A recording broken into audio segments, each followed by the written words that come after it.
if they couldn't do Wednesday, we could do Thursday. Looks like it is 4 o'clock, so we'll go ahead and call to order today's meeting of the Salina Heritage Commission. I'd like to request that staff confirm that the Kansas Open Meeting Act required notice has been properly posted. I can confirm that the packet was posted and the required notice was provided. Thank you. And roll call, please. I'm going to go ahead and call roll. Commissioner Martin. Present. Commissioner Baffa. Here. Commissioner Seibel. Present. Commissioner Mike Sell. Can he hear us? Commissioner Mike Sell, Yes, sir. are you present? We're just taking roll, so we're going to count you as here, and then Chair Gillum. Present. And then student member Stephanie Silverman. Present. Okay, so we have a quorum of 5 of the 7 appointed members, so the commission has jurisdiction to conduct today's business. And so I'll turn it back over to the chair to consider item 2. Okay, item 2 is the approval of the Heritage Commission meeting minute notes from July 27th, 2022. Give you all a few minutes to review those if you hadn't had a chance. Then if there's any questions or comments that you have for staff. Has the 619 South Santa Fe been demolished? I don't believe that it has at this point in time.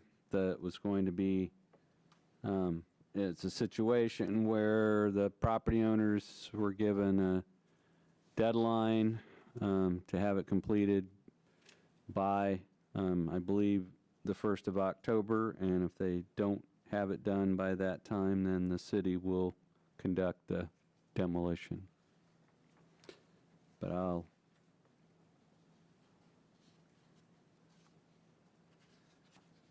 I move we approve. I have a motion. Do I have a second? Second. I have a motion, a second, to approve the meeting minute notes from July 27th. All those in favor? Aye. Aye. Any opposed? Aye. Okay.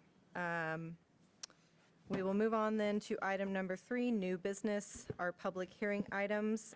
Item 3.1, application CA22-2, filed by John Nelson on behalf of the Salina Regional Health Center, requesting the approval of a certificate of appropriateness to allow for the demolition and removal of a single-family residence dwelling.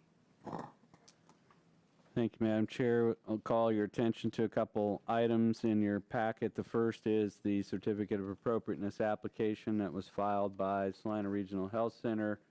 And then attached to that is a supplemental letter that outlines some of the current structural deficiencies of the dwelling there. It's a letter signed by Mr. Nelson, the Director of Facilities. Then we have a pending demolition permit application that's been filed and which we cannot act on without action from this board. And so Chris Johnson with XL Dirt has submitted the demolition permit application. We have some photos of the property, and then in terms of our staff report, this property is located at the very northwest corner of the campus of the Salina Regional Health Center. It's addressed and faces West South Street. It was constructed as a dwelling originally in 1917. It represents a craftsman style of cottage architecture. So it's a one-story rectangular building. One of the notable features of it is a full-width front porch that has carved wood columns that support that porch, and a lot of the original architectural integrity is still in place. At one time, this was a dwelling. It was occupied a 50-foot wide by 89-foot deep residential lot. It's now been absorbed into the Salina Regional Health Center campus. It's now part of the Salina Regional Health Center subdivision. And our research indicates that back in 1972, it was sold by the owners to this, what was then Asbury Hospital, now Salina Regional Health Center. And a conditional use permit was approved in 1981 to convert it to offices for hospital administration. So at least dating back to 1981, the property has been used for office purposes and not as an occupied dwelling. In 1992, when the 8th Street, Prescott Avenue, Highland Avenue Historic District was approved by the City Commission, this was included in the historic district, but was identified as a non-contributing structure. And in our reading of the information, it appeared that it was identified as non-contributing, one, because it didn't face 8th Street like the rest of the dwellings that are along the 8th Street Historic District, and the other reason being that already by 1992 it was used as a commercial office space for the hospital and not as a residence. So the applicants provided you with a letter about the current condition of the property. When we looked at the historical and architectural significance of the property, the architectural significance was the cottage-style design and the fact that it was emblematic of a type of construction from the early 1900s. The research of the property did not show that it was associated with any persons or businesses that were of historical significance, so its inclusion was based on its being intact and being within so many feet of 8th Street, which is the distance that the historic district covered. So this certificate of appropriateness application has been filed requesting that the Heritage Commission authorize the approval of a demolition permit to allow the demolition removal of the structure. And the applicant indicates that the structure is no longer habitable and is in need of demolition. Because this is located within a historic district, review and approval of the application is required before staff can administratively issue a demolition permit. So today's date was set as a public hearing. We provided notice of this hearing to all property owners who own property within 200 feet of this property. And we would just also report for your benefit that this property lies within the Salina Business Improvement District Number 1, as well as in a historic district. And so last Thursday, the Downtown Design Review Board reviewed the demolition request, and they did vote to approve a certificate of compatibility for the structure. However, this commission must also review and approve the demolition request before demolition may proceed. So, Dustin, I know somewhere in the packet, I don't know if we have it here, we have the map of the historic district. So this historic district was created in 1992. It was created by a petition submitted by owners of property within the historic district.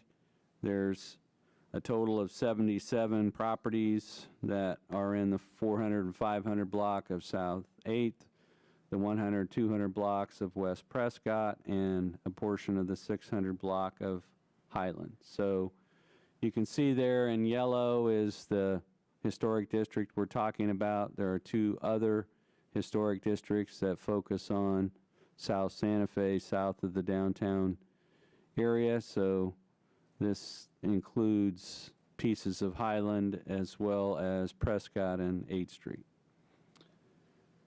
So our ordinance requires that you review any exterior alteration or demolition that may affect a landmark or historic district property. And one of the triggers for review is a demolition in whole or part, requiring a demolition permit from the city. So, as we've indicated, this was a non-contributing property because it doesn't face or have direct frontage on 8th Street. And so the scrutiny or level of review is less intense when it is identified as a non-contributing property, and an ordinance says there shall be a presumption that a certificate of appropriateness should be approved unless the proposed demolition would significantly encroach upon, damage, or destroy the historic district.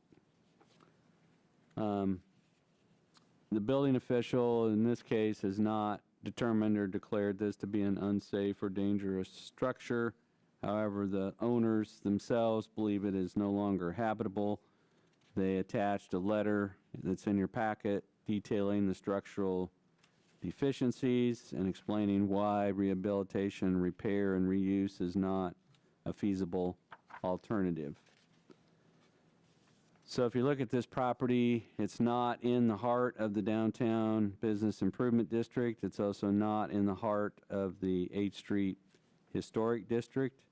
And even though many of the original features are still intact due to its isolation, it doesn't really contribute significantly to the character of downtown or to the 8th Street streetscape. And so the applicant's perspective is that this structure is obsolete and no longer fits in with a modern medical campus. So from a zoning standpoint, this property is zoned hospital medical, so it's not residential, and it's considered to be part of the hospital campus created in 2004. And so any new construction would be subject to those use limitations and development standards. So it is not your role or responsibility. You cannot impose a requirement that something new be built back, or you can't condition approval on some future use of the property. However, we would let you know that any future development of this property by the health center would be reviewed by the Heritage Commission to ensure that it's compatible with the remainder of the historic district. So in terms of what has occurred in this historic district before, you as a body have reviewed the proposed demolition of 2 dwellings within the historic district at 120 and 124 West Prescott. Both of those were deteriorated and had mold infestation. And so ultimately the Heritage Commission approved the demolition of those properties. There was a fire damaged home at 107 West Prescott on the south side of Prescott, just in from the Bank of Tesket. That demolition of the fire damaged structure was approved in 2014. That lot is still vacant at this time. And then in terms of new development that this commission has reviewed, in 2001, the Heritage Commission reviewed and approved plans to remove a duplex structure that was at 501, 503 South 8th, and approved a substantial addition to the Morrison House at 513 South 8th in their place. And then in 2005, the Heritage Commission reviewed and approved plans for the construction of a blood platelet center at 120 West Prescott, where the 2 homes had been removed. So in both of those cases, the duplexes on South 8th and the homes at the north side of West Prescott, there was replacement construction at a point in time that the Heritage Commission reviewed. So in this case, as we noted, this property is a non-contributing property that's currently vacant and is determined to be uninhabitable. And so we have provided some possible findings for the Commission's consideration. We note that the dwelling has a crumbling stone foundation and substantial overall building deterioration as set out in the applicant's letter. It's not economically or physically feasible to repair and rehabilitate the existing structure. It's obsolete from an office standpoint and not functional as part of a modern medical campus.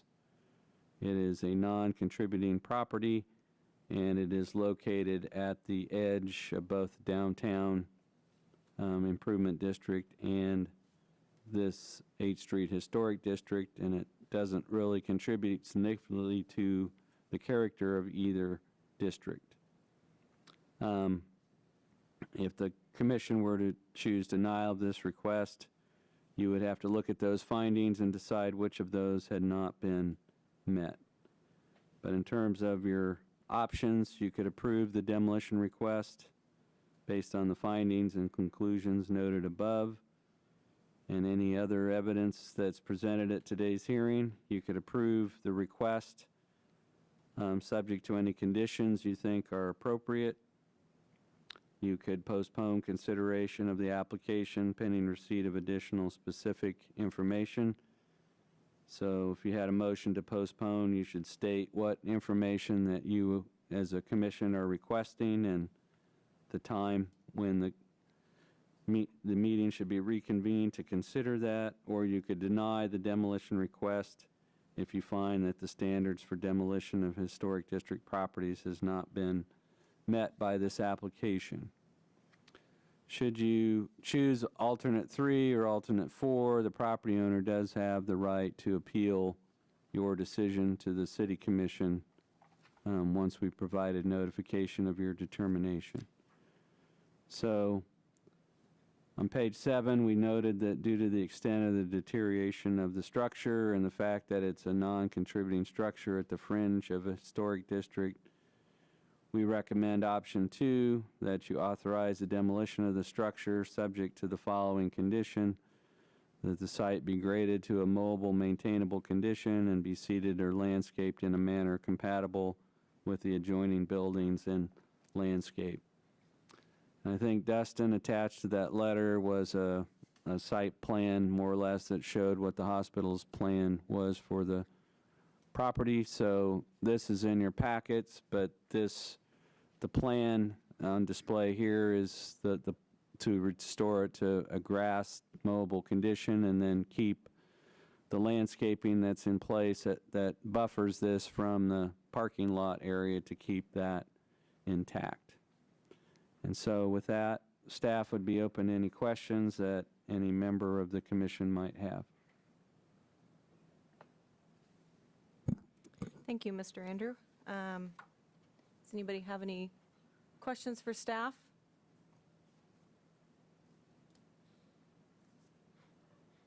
No? Well, I see we have the applicant here. Anything you'd like to add? Sure. No pressure? Yeah, my name's John Nelson. I just like to add, I think Mr. Andrew and staff did a good job of outlining the information. The only thing I can say is that I think it would be an improvement to the physical appearance of the area with this structure removed, but I will respect whatever decision you all come up with. But going forward, like I said, we would just, for the interim, would be just a grassy area and landscape with nothing, and there's no plans for any future use at this time. But, and like Mr. Andrew said, we would be back before you guys if we plan to do anything in the future as well. But One thing we weren't able to discern, can you tell the commission how long this has been vacant or how long the hospital's not been using it for any office space? that's a good question. I returned to this role a year and a half ago. It was vacant at that time. I believe they developed, it was the employee pharmacy, or an outbuilding pharmacy for employees that they was the use of it. I believe that was developed inside in the end of 2018, 2019. So it's been vacant since that time. And one of the reasons that they did move out of there was because of just, it was thought that people were having allergies and some other health issues by working in the structure, and the mediation to try to correct that were unsuccessful, but without a whole demo of everything inside to try to pinpoint the source and figure all that out. But that's a good question. I failed to put that in the letter, so I'm open for. Do we have salvageable materials in the building? Everything inside, it was more or less, the only thing that would be salvageable if there's any woodwork, but most everything has already been either covered up or removed that would have been of any historical value. But and the exteriors that the asphalt shingles that I think are part of the demo plan anyway, but I'm not sure if there's anything inside there that would be. Yeah, we didn't provide you, we, as a staff, received a number of interior photos, Yeah, and I can tell you that the outside, it still looks like a dwelling, but on the inside, there's nothing that would ever show any evidence that it was a dwelling. It was truly converted to office space, and there's just nothing, not much left of the time when it was a dwelling with dining rooms or bedrooms or things like that. It was altered into office space, and it looks like office space. yeah. Thank you. Any other further questions for Mr. Nelson? So is the property beside it still like usable and viable property? The house that's on the corner, that is a contributed property, and that is, we maintain that, and we're actively using that as sleep house for people that come from out of town, nursing staff or others that need a room to stay in. So that is an actively used home, and it's actually in very good condition on the inside. So And is that the same on the east side of the structure? on the other side, the old Braddock building, that is a structure that is, of course, it's not in the district, but it's in the downtown improvement district. But that is a building that was built in 1963, and I would say, it's on the decision block of what to do with that building at this point. It's not actively used except for the basement is used now for our outreach program, but there's no active use of anything inside that building right now. So at one time, I believe that was a nursing school, and then Yep. when the Salina campus of the Kansas Medical School first came to Salina, it was inside this building until it relocated to the new building on Santa Fe. But that was a number of years ago, so most of the uses that have been in this building recently have been kind of transitory. And Correct. And will all three properties be developed in the future? The only thing I can say for sure is that the house on the corner, I forget the address, but the one we're using now is a sleep house, will be fully maintained into the future. And the rest of the property, I would guess if we would do anything in that area at all, that would become before the city and the board, and there's probably going to be other setback restrictions and other things that would have to be met, landscaping, buffers, and all that. So to me, I think it's just really just a matter of, let's get rid of a property, a structure that's not contributing and making the community, value worse, and let's long-term, make the house on the corner actually look better by getting rid of this structure, and we'll figure out what the future holds for the little grassy area in the future. But I don't think there's any plans to build anything next door to it or right up on the street again. I just don't think that'd be the best use of the property into community or to the hospital to do that. So the house to the left is in the historic district. The Braddock building to the right is not within the historic district. The boundary of the historic district is just off that sidewalk that runs between the two buildings. So the Braddock building is not, it's in the downtown business improvement district, but it is not in the historic district. So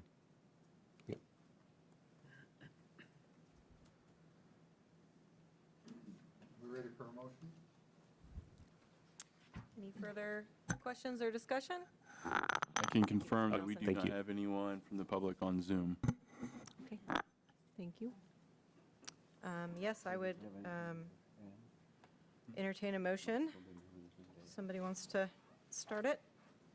I recommend the property at 211 West South Street be demolished for the reasons cited on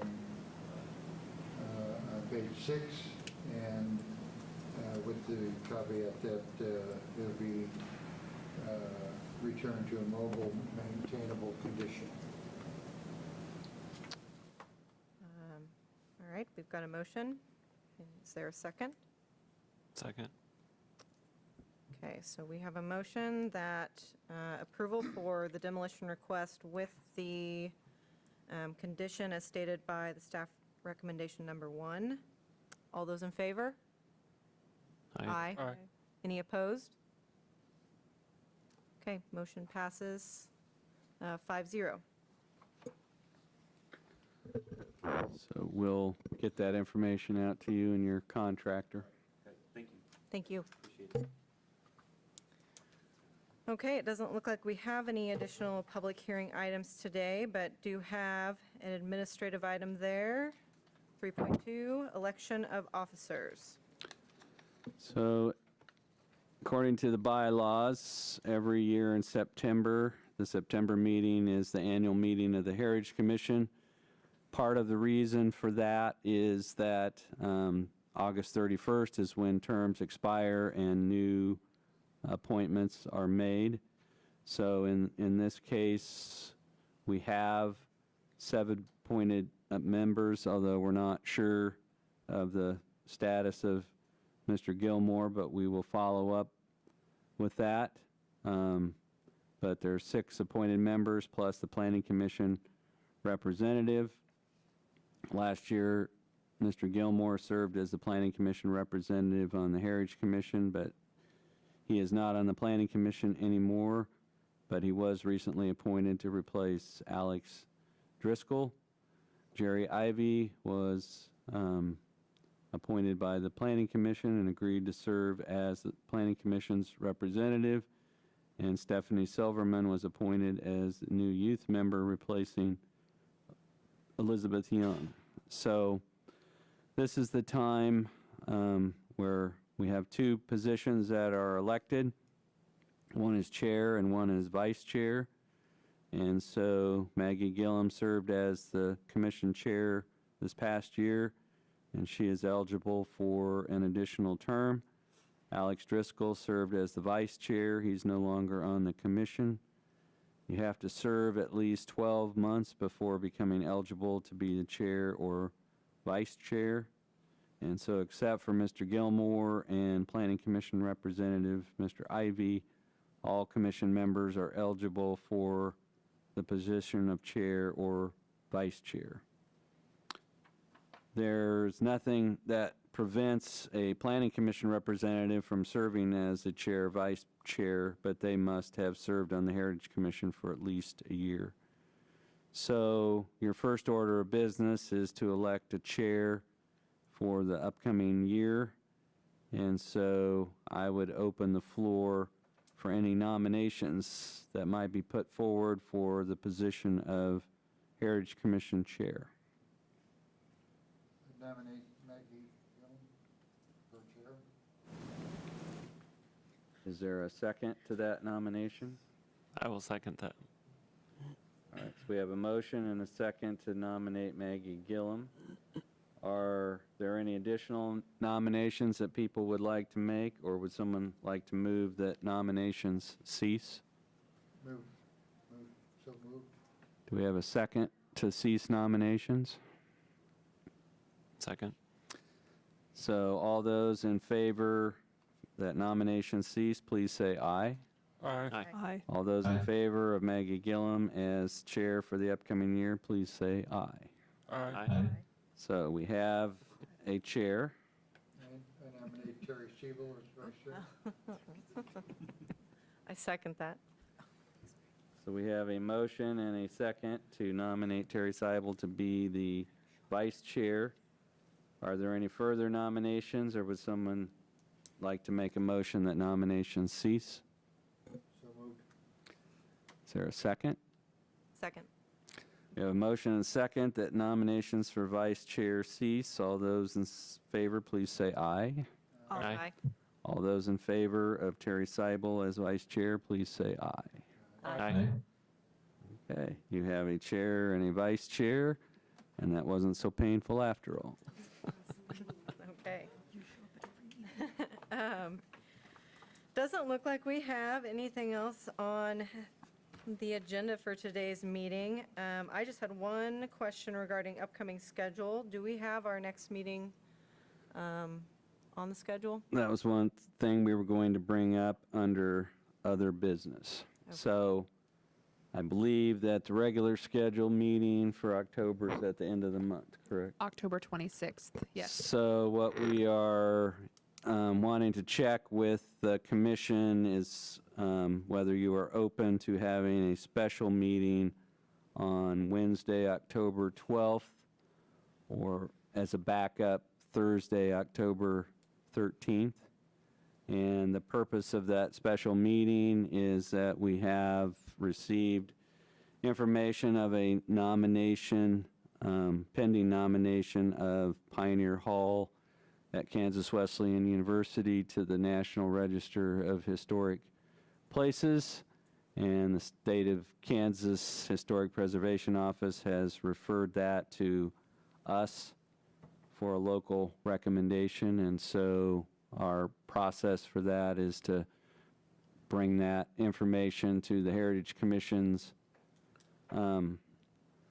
agenda and have you make a determination whether you want to support that nomination at the state and national level. And so we would bring you information about the historic and architectural significance of that building, and then obtain a recommendation from you as to whether you think it's worthy of being on those registers. So in order to meet the state's schedule, where the state board meets on November 5th, I believe, to allow us time for getting that before you and reporting back to the state, we were trying to see if you would be able and willing to meet on the 12th of October, and then if we did that, then we would not probably hold the meeting at the end of October, which I think is the 26th. Yeah. So it would be a trade, the 12th for the 26th. The 26th really doesn't work because we don't really have time to get everything up to the state and have the city commission weigh in as well. So that's why we're trying to see if we could make a special meeting on October 12th work for commissioners.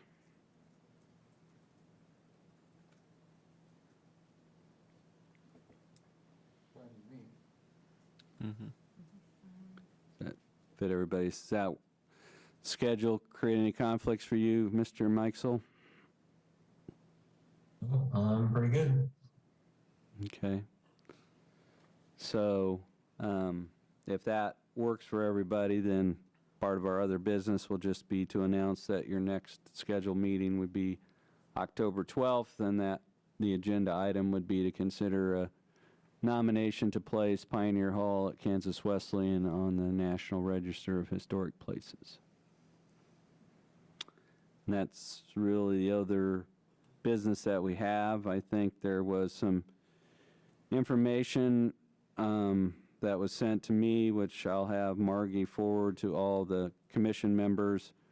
There's a Zoom meeting or Zoom training that the State Historic Preservation Office is offering about the National Register nomination process, and that's free and available to all Heritage Commissioners, and we'll send you information about the link if you're interested in taking advantage of that. I think that's in October, but it's training. It's not being provided live anywhere. It's going to be via Zoom, and we'll send the link out to you. But I think that's the only thing I have, unless you have some questions for staff.